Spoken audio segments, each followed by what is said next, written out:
Ryan from St. Louis, you're live. Hi, Matt. Hi, Martin. How you doing? I'm actually happen to be a theist, so Oh, that's good. news for all the... Well, the chat room's very happy right now. So what's up? I'm also a big fan of the show, though, because I don't know, I find your arguments are generally rational and... Can we turn that down? The speaker in here is insanely loud with regard to the phone. Keep talking, though. You're Go fine. ahead, Ryan. You're doing fine. We're just working through sound issues. Go ahead. Sure. There's one thing I have a disagreement with. Are you familiar with the God hypothesis by Richard Dawkins? I think you mean the God Delusion, the book? Yeah, well, God Delusion? it's like a chapter of the book where he asserts that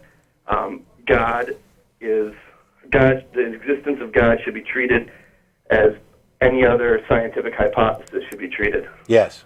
Yeah, well, we're familiar with that, yeah.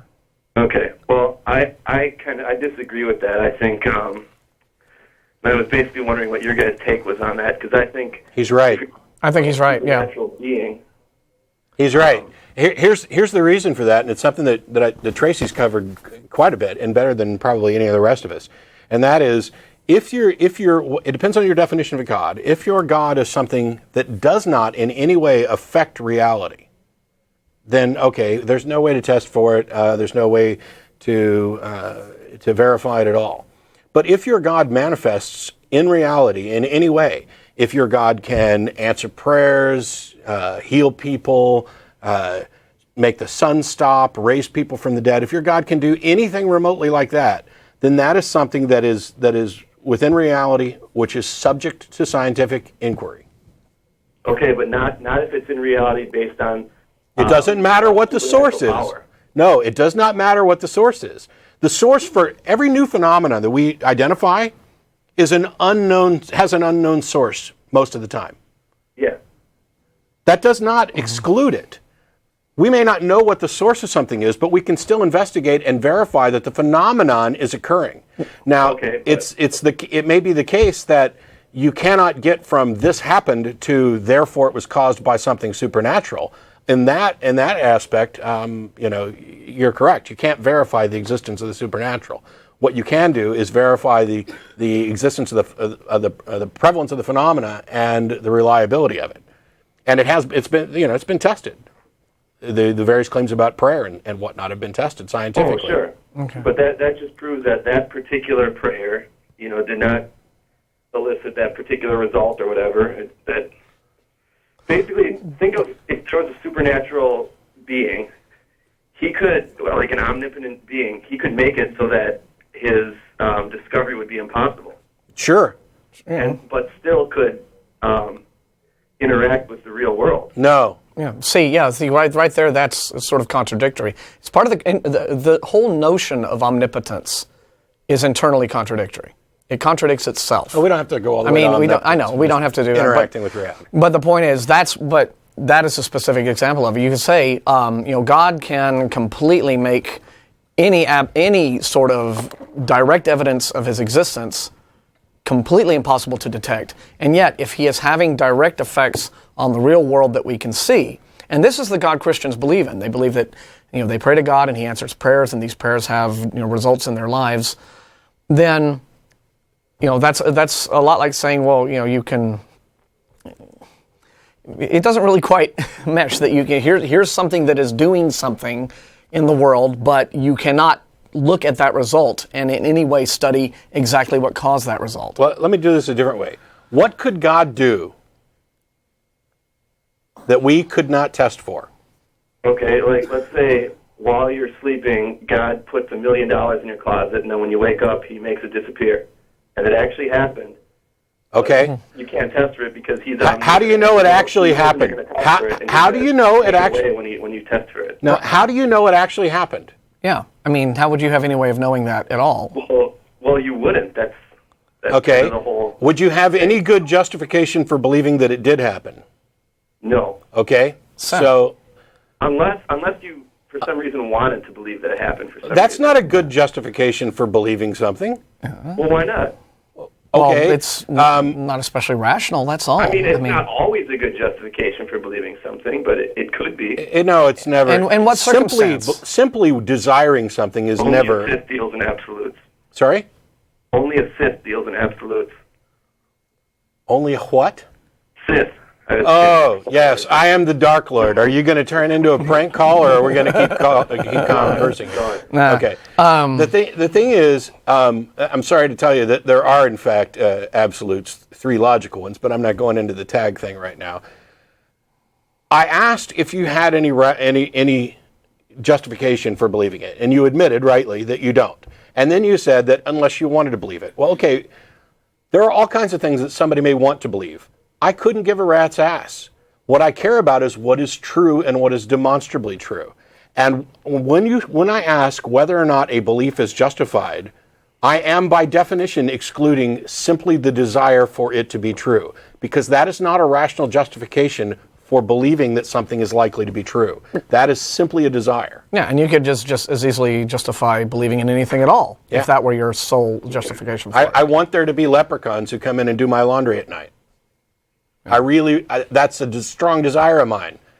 Is that it? Am I justified in believing that it's true? No. I may believe it's true, but that would be an irrational belief that lacks sufficient justification. Okay, I mean, yes, you're bringing up good points here, but we're kind of divulging from what I originally said, in that a supernatural being is untestable. You can't use the laws of science. A supernatural being. You can say that I reject the notion of a supernatural being, or you can say a supernatural being is impossible, or you could say something like that. But if you're considering a supernatural being, then you can't use any type of scientific test or experiment to discover its existence. Yes and no.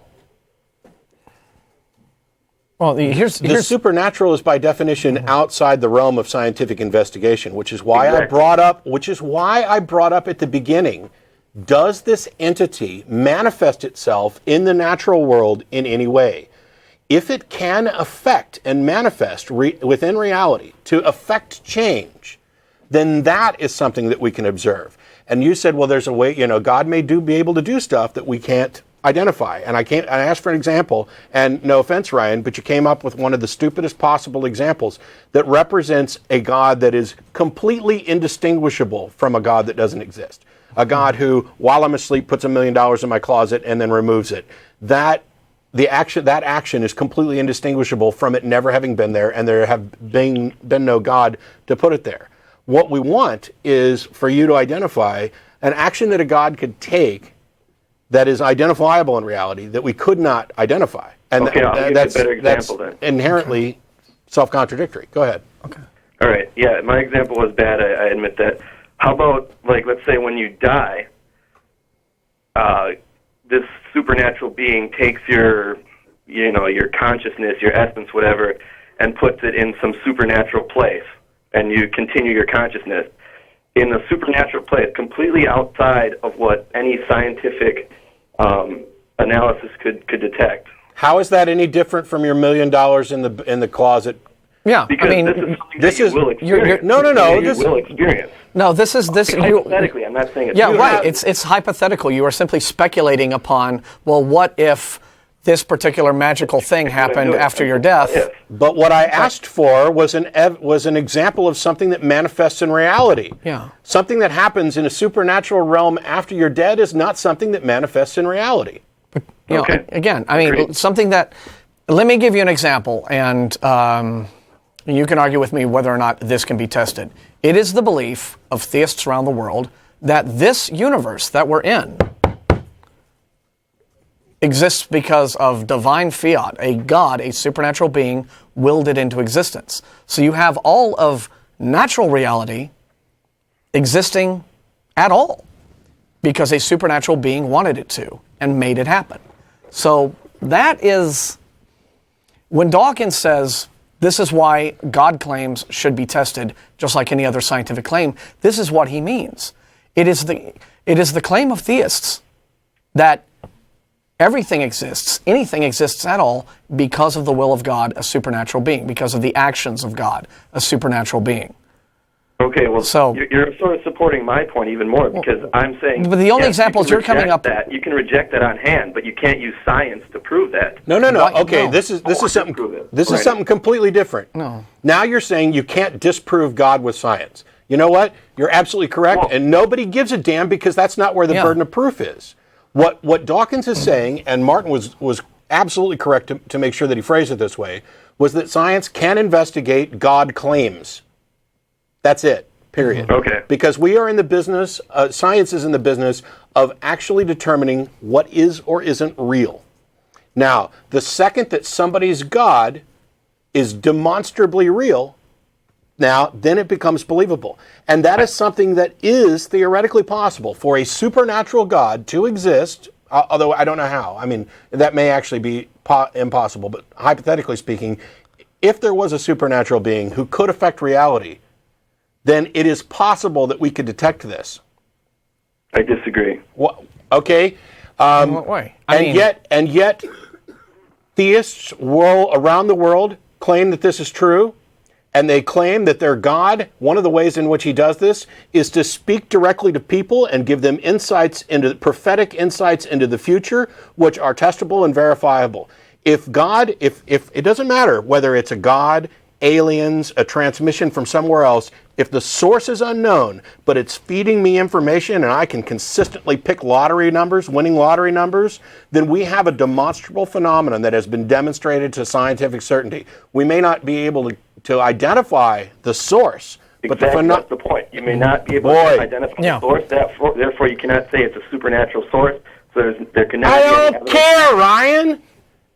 Look, the point is, if I'm claiming I'm getting messages from Alpha Centauri and they are giving me winning lottery numbers, and we verify that this is actually occurring, that I am able to adequately predict, you are absolutely correct, and I've said this before on the show, I don't know, dozens of times, that we cannot positively identify the source of it. But what we can say is that my claim has been demonstrated and is justified.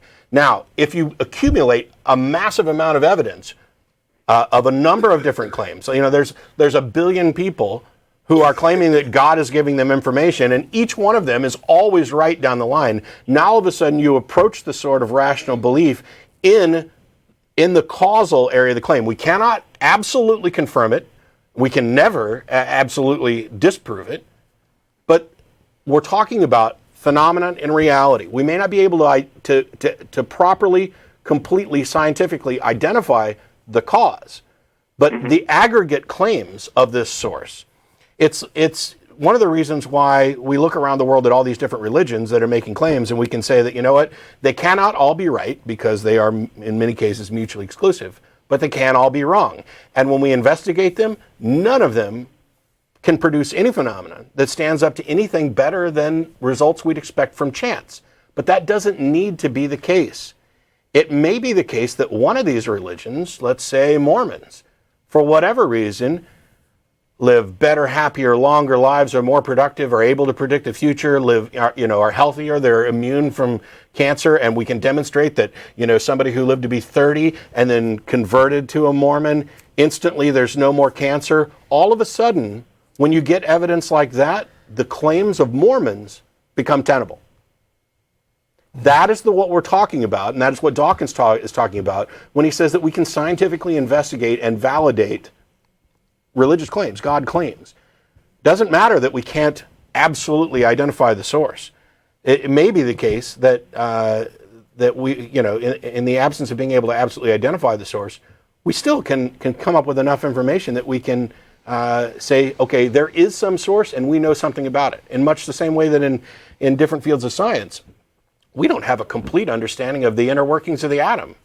And we may never. We may continually the human brain, find right? smaller and smaller things, but we know it's real and we know how it works, and it can thereby make testable predictions. And it bears remembering also that the entire intelligent design creationism movement, which is very much a Christian movement, very much a religious movement, as much as they like to deny it, because they think it will get them mileage in court cases that way.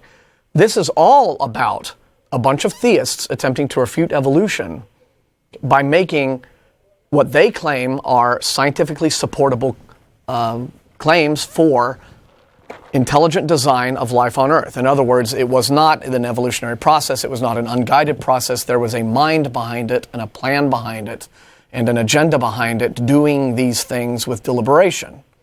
And so you have people who are very devout theists who are making these kinds of claims. And in a sense, Dawkins is really not saying anything that should be terribly controversial when you realize that, yes, the theists do this all the time. They do make these kinds of God claims. They say that they are scientific. As creationism itself has evolved, it went from biblical creationism, and then that ended up getting into trouble with the law, with the courts saying, no, it's constitutional problems. And so they tried to change the name. And one of the names in the many stages of creationism's development over the years has been scientific creationism. So these are Christians coming right out and saying, yes, our religious beliefs, our God is something that can be investigated scientifically. So, so Christians have been out there making this, a remark long before Dawkins did about how God should be testable. Because they're even, they're still trying to fight in the courts right now with intelligent design, saying, yes, here, it's provable, it's testable. It's intelligent design, and this is our God. So let me ask you this, since you seem to be in one of the weirdest positions that I can possibly imagine. You self-identify as a theist, and you call in thinking, trying to argue that Dawkins' statement's wrong, and I would agree that Dawkins' statement would have been wrong if he would have said, we can positively identify a supernatural source, or positively disprove a supernatural source, but that's not what he said or what we've said or what anybody that I'm aware of has said. But you're in this position where you claim to believe something that you simultaneously claim cannot be testable. It cannot be tested. What possible reason could you have for believing a claim that you don't think can manifest in reality in any way that is identifiable? And how, by the way, did you come by this information in the first place? I didn't really understand the question. Okay. If there is a God, which you believe that there's a God that is supernatural, correct? Yes. Okay. How did you come by that information, and what reason do you have for believing it? I don't really know how I came by it. I think it's kind of a comforting belief for me. And I don't know the psychology behind it, but somehow I believe it. Okay. Basically, you have the opinion that you want your beliefs to reflect reality. Yes, and you don't. And I say I want my beliefs to reflect reality in almost all instances, but I'll make a few exceptions. Okay, thank you. That's probably the most honest, and it cuts right to the chase. If you don't care enough about whether or not your beliefs accurately reflect reality, then that explains why you're willing to believe something that isn't justified. And if you're freely willing to admit that it is something that brings you comfort, then that's at least honest too. But I can explain why I don't think like that and why I would prefer that nobody did, but it's your brain, and you can pollute it with whatever nonsense makes you feel good. You say nonsense, but it is. I bet if you knew me on a personal level, hey, I'm not judging. We would never talk about. Okay, Ryan, we're sure you're a completely normal person. Ryan, we're sure you're a fantastic guy. guy. Something else happens. Ryan, we're sure you're a fantastic guy. And we're not saying you're crazy. I'm not judging your entire personage, your entire life history, or your entire value. No. If I thought that, I'd have hung up on you 10 minutes ago. I'm saying that you believe something which you admit you have no good reason for doing so, and your only justification is that it makes you feel good. First of all, I don't really believe you. But not only that, not only does it make me feel good, but I don't think it'll have any repercussions. Then you're wrong. You don't think that believing something that is not true has any repercussions at all? Not always. Usually. No. There's your qualifier. There's your qualifier again. Not always. I fully admit that if you're sitting at home in the bathtub, whether or not you believe in God probably isn't going to have any dire consequences. What false belief you have isn't going to affect it while you're asleep. I'm asking you, do you think that it has no consequences, which is what you started saying? I don't think it has any negative consequences on my life. Really? Or the life of anyone else. Really? You don't I think? could be wrong, but I don't think so. You don't? Okay. So here's the way. Go ahead. I'm Okay, sorry. no, I'm just saying. It sounds to me like you don't particularly care one way or the other, and that's what's baffling me about this. I mean, Well, you admitted that you didn't care. Yeah, but that's what I want to understand. That's what I really want to understand is that you, as Matt has pointed out, always have these qualifiers to the statements you make. I don't think that these beliefs have negative consequences in most cases. I want my beliefs to reflect reality in almost all cases, but apparently there are some cases in which reflecting reality isn't really necessary. It's a complicated world. I just don't really understand why you have that sort of lack of caring. How is "it's a complicated world" a response? Yeah. To what Martin was just saying? What does that have to? Of course, it's a complicated world, but that seems to me that you would want to have more understanding of reality and not less. Well, basically, I have a complete understanding of reality. Well, really? Well, in a couple things, just I think that might be part of the problem there. You want to know I what? believe that you don't. You want to know what one of the negative effects of admittedly believing something for which you have no justification is that every belief becomes a part of your thinking processes, and it allows you to make statements like, "I have a complete understanding of reality." No, that was not really what I meant. I meant like compared to any other atheist or whatever. Well, okay. I rest my case. I would disagree that you have demonstrated that today. But I probably know nothing. I mean, we really know nothing if you think about it. Well, I wouldn't go to that other extreme either. From a But standpoint, we know things, but. All right, are you going to ever stop speaking in platitudes and get back to the reason? Yeah. See, here is what we are thinking is the sum total of the negative consequences of your not caring whether or not what you believe is actually true, because you are all over the map. You're like your mind seems like it's a big snooker table with balls bouncing all over the place. Oh, it matters, but then sometimes it doesn't really. And I have an understanding of all of these things, but then when you think about it, we really don't know anything. You don't have any focus to your thoughts. It doesn't seem your whole map of the world just bounces around. Ryan, you know anything about writing any computer code software? No, not really. Okay. Let me give you just a quick, abstract, not perfect thing. Let's say that you were writing this, and one of the things that you do when you're writing code is that you can have a bunch of predefined constants at the beginning. And you may have a number of functions that then reference those constants at different times. And the constants could be anything from, x equals 3 to the number of apples in this pile is 10 to the speed of light in a vacuum, etc. And different functions will reference different ones of those to determine when I throw this apple, relative to the speed of light, etc. You're correct that having a false constant in your program is not necessarily going to affect every one of those functions. But if it's used anywhere in any one of those functions, then it can produce a sort of cascade of errors because functions become interdependent. Mm-hmm. For you to sit there, this is the only reason that I keep harping on this. The problem is that you think that believing something that feels good, that may ultimately be false, doesn't have any negative consequences. No. I completely disagree with that. Completely disagree with what? The things that I just reiterated that you had previously said? Nothing negative. No, I said there are few exceptions where believing something false may have no negative effects on your life and may even have positive effects on your life. Name two. If you believe in that there's some afterlife when you die, not necessarily anything specific, but if you believe in some afterlife, when you're on your deathbed, you might be a little more happy than if you believed that there was no afterlife. That's one small example. Here's the thing. You can pick any false belief and construct a scenario in which it produces a positive effect. Heroin makes people feel really good for a while. Believing that there's an afterlife may make you a little more peaceful on your deathbed. My question is, that's not the only effect that belief has. First of all, every false belief allows you the predisposition to accept more false beliefs. But we don't have to go near the slippery slope. My thing is the belief in an afterlife is fundamentally immoral because it cheapens this life. My belief that when I'm dead puts me in a position where I need to live right and do things right the first time. Where if I don't treat somebody right, I don't get a second chance in an afterlife to make up for it. I need to make amends for it now. And dealing with reality on those terms that are based on truth and the best conclusions we can make based on the best evidence available is demonstrably a better way to live.